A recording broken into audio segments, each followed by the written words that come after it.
We asked students from different degree programs how much they know about gene editing in general, especially CRISPR-Cas9 technology. With that, we tried then to give them a gist of how it works through this video.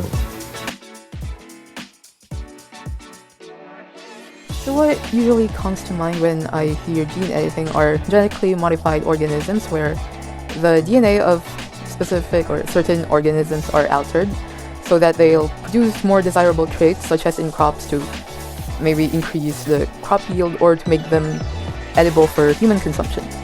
It has to do something with modifying or editing DNA. They know that you can modify, insert, or delete specific gene. Whoa! Yeah, I know that. I think bio-30. Wow! Oo, familiar ako sa ganun. Like, naalala ko dati, pinag-aralan namin yun sa high school.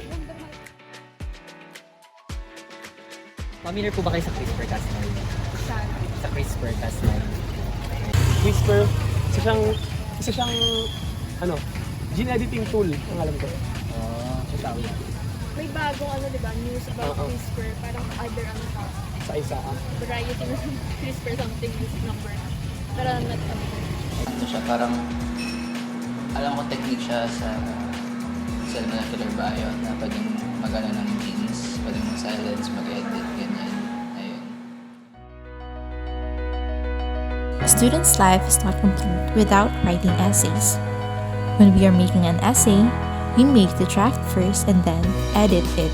While editing, we notice that certain parts of our essay do not make sense or contribute significantly to the discussion. So, we delete them. Sometimes we observe that some parts need more explanation, so we insert more information. There are also instances where some words are misspelled, so we change 1 to 2 letters to correct them. All the deletions, insertions, and minimal changes we make play a part in making our essay better. Similar to essay writing, gene editing also entails deletions, insertions, and alterations of information in the form of base sequences. Imagine our DNA is a very long essay, only composed of 4 letters, A, C, T, and G, which represent the 4 nucleotide bases, namely adenine, cytosine, thymine, and guanine respectively. In gene editing, a certain segment of our DNA may be deleted. A segment coming from a different source may be inserted, or a single nucleotide base may be changed, just like from A to C. This deletion, insertion, and base change modify the information encoded in our DNA. One gene editing technology widely used nowadays is the CRISPR-Cas9. CRISPR stands for clustered, regularly interspaced short palindromic repeats, while Cas9 is a protein. The CRISPR-Cas9 technology is commonly composed of the Cas9 protein, which cuts the DNA like scissors, and the guide RNA, which recognizes and is complementary to the target DNA sequence to be edited. This technology works like the spelling and grammar checker function in Word. When we select this function, the system automatically detects the misspelled words or grammar mistakes. This is similar to how the guide RNA readily detects the target DNA sequence. Then in Word, these misspelled words or grammar mistakes can be deleted and replaced by the suggested corrections. In CRISPR-Cas9 technology, this is analogous to the cutting action of the Cas9 protein at a specific site in the DNA sequence, and then editing it after through modifying, deleting, or inserting new sequences.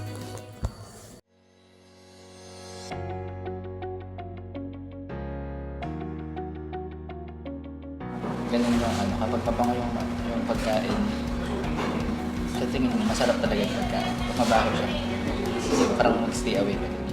Did you know that the CRISPR-Cas9 system was used to create fragrance sorghum? Sorghum is the 5th largest cereal crop in the world, widely used as a staple food, animal feed, and raw material for beer and vinegar production. However, fragrance sorghums are not yet available in the market during the conduct of the study. With this in mind, a group of researchers in China led by Dan Zhang and Qi She decided to create fragrant sorghums believed to have greater economic value than non-fragrant ones. To achieve this, they employed the CRISPR-Cas9 system to knock out the gene called SBPADH2 through base insertion and deletion. Take a look at this pathway. 4-aminobutyraldehyde is converted into 1-pyrroline, and then that 1-pyrroline is converted into 2-acetyl-1-pyrroline. And voila! The desired fragrance is produced. It's simple, isn't it? However, when the SBBADH2 gene is actively expressed, an enzyme called beta-aldehyde dehydrogenase or SBBADH will be formed. In the presence of this enzyme, 4-aminobutyraldehyde is converted into 4-aminobutyric acid instead of 1-pyrroline, which means that no 2-acetyl-1-pyrroline will be generated. No fragrance will be produced. Hence, stopping the expression of this gene allowed the production of sorghum lines with extraordinary aromatic smell in their leaves and seeds. This exceptional fragrant smell can attract consumption, improve the palatability for animals, and enhance the taste of brewed products such as liquor and vinegar. This establishes the possible role of fragrant sorghums in meeting the demands of the fast-growing food, livestock, and brewing industries. CRISPR-Cas9 technology indeed created not just fragrant sorghums, but fragrantastic sorghums. It highlights the potential of CRISPR-Cas9 in contributing to agricultural development through improving the quality or introducing new traits to various crops. The technology can also advance the field of medical science and therapeutics as it may be used in modeling and treatment of numerous diseases. With its simplicity, efficacy, flexibility, and inexpensiveness, no doubt the CRISPR-Cas9 technology is a promising gene editing tool that may change our world forever. Ano nakuha niyo from CRISPR-Cas9? So, base dun kasi nga, promising siya. Very promising siya. Especially with the so, pag-edit.